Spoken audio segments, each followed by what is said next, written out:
परिचय दीजिए अपना। मैं अमान अख्तर, प्रदेश उपाध्यक्ष पीस पार्टी यूथ। किस तरह का आप लोगों का कार्यक्रम था और आंदोलन कैसा रहा आप लोगों का जो है महंगाई को लेकर जो? देखिए, जिस तरह से बेतहाशा पेट्रोल डीजल के दामों में वृद्धि हुई है और ख़ासकर कोरोना काल में, इससे आम जो पब्लिक है एकदम पूरी तरह से टूट गई है। तो कभी कोरोना काल में भीषण वो आर्थिक मंदी से गुजर रही है। ऐसे में अमानवीय कृत्य सरकार द्वारा जो हुआ है, इसको लेकर के सारे लोगों की के साथ संवेदना रखते हुए पीस पार्टी पूरी मजबूती के साथ इसको लेकर के उतरी है सड़क पर। और पीस पार्टी के राष्ट्रीय अध्यक्ष जनाब डॉक्टर अयूब अंसारी साहब के आह्वान पर पूरी पीस पार्टी एकजुट होकर के आज पूरे प्रदेश के विभिन्न जिला मुख्यालयों पर जिलाधिकारी महोदय को ज्ञापन दिया है और उसमें मांग रखी है कि शीघ्र अतिशीघ्र पेट्रोल डीजल में जो वृद्धि है उसको कम की जाए। तो क्या लगता है कि सरकार को इस समय लॉकडाउन का है, आर्थिक स्थिति बहुत मंदा है, जिसको लेकर जो है पेट्रोल और डीजल का रेट बढ़ाया गया है, ये नहीं लगता कि सरकार के पक्ष में है ये सब? देखिए, इसमें हम एक बात आपसे कहना चाहेंगे, विशेषकर मैं आपका थोड़ा 1 मिनट कीमती लूँगा कि ये 2014 से जिस तरह की नीति सरकार की बनी हुई है, इस पर लोगों को मुखर होना चाहिए था। लेकिन आज इतने दिनों बाद पूरे विपक्ष के लोग और तमाम पार्टियां जिस तरह से आक्रामकता दिखा रही हैं, ये आक्रामकता उनको 2014 के बाद से ही करनी चाहिए। क्योंकि आप देखिए, 2014 के बाद से बहुत सारी ऐसी नीतियां, चाहे वो जीएसटी हो, चाहे नोटबंदी हो, तमाम तरह की चीज़ें हैं जो कि मोदी सरकार की असफलताओं को बता रही थी। लेकिन इन लोगों ने शीतकालीन निंद्रा में रहे और अब जाके शीतकालीन निंद्रा इनकी टूटी है, जबकि चुनाव एकदम करीब आ गया है।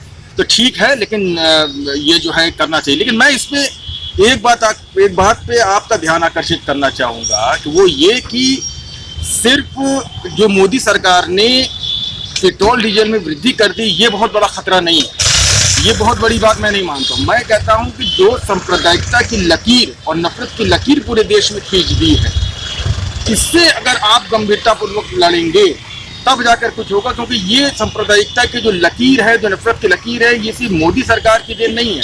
इसके पीछे आरएसएस की पूरी नीति जो 50 सालों से काम कर रही है, जिन्होंने विभिन्न सरकारी और गैर सरकारी संस्थाओं में अपने लोगों को फिट कर दिया है और जिसके परिणाम आने शुरू हो गए। ये कोई एक पार्टी या कोई एक इंडिविजुअल इंसान इससे नहीं लड़ सकता। इसमें तमाम तरह के लोगों को आना चाहिए। क्योंकि मैं बता रहा हूँ कि जो सांप्रदायिकता की और नफरत की लकीर आरएसएस ने खींच दी है, उसकी ये परिणति है कि आज बहुत से लोगों का ये बयान आ रहा है कि पेट्रोल अगर 100 रुपए के पार भी हो जाएगा तो भी मैं भरवाऊंगा, लेकिन मोदी सरकार को सपोर्ट करूंगा। मुझे कौटिल्य की एक बात याद आ जाती है कि कौटिल्य ने कहा था कि अगर नासमझ जनता हो तो सरकार की असफलताओं को भी अवसर में बदल दिया जाता है। सरकार की असफलताओं को भी अवसर में बदल दिया जाता है। तो वो यही स्थिति है कि आज सरकार जितनी भी असफलताओं से घिर रही है, उसमें कुछ ऐसी इसकी लॉबी है जिसको उसकी सफलता उसमें तलाश रही है। तो ये एक सांप्रदायिकता की देन है और ये आरएसएस की सिर्फ मोदी सरकार की देन नहीं है।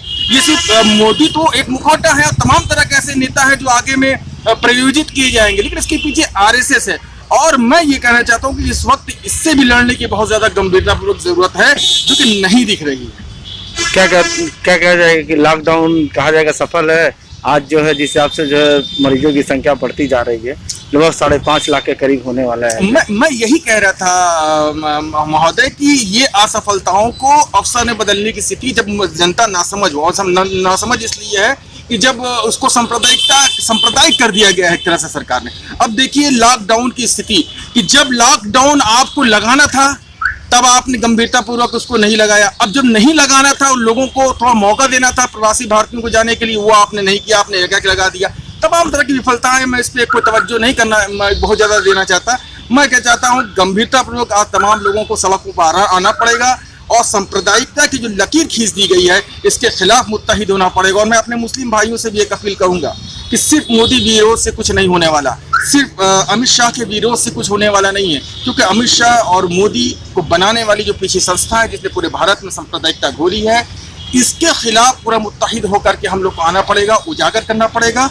और मुस्लिम समाज से ये अपील करते हैं कि चुनाव का बयार है, बहुत सारे लोग आएंगे जाएंगे, आप अपने सवालों पर डटे रहिएगा, अपने हक और अधिकार पर लड़िएगा। क्योंकि मुसलमान सिर्फ अल्लाह से रहमत की उम्मीद करता है, मुसलमान सिर्फ अल्लाह से रहमत की उम्मीद करता है, भले ही उसके गर्दन पे तलवार रख दी जाए। तो हमारा कहने का मतलब आज देश को सांप्रदायिकता से निकालना है और मजबूती से लड़ना है, मुत्तहिद होना है और सांप्रदायिकता के खिलाफ लड़ना है।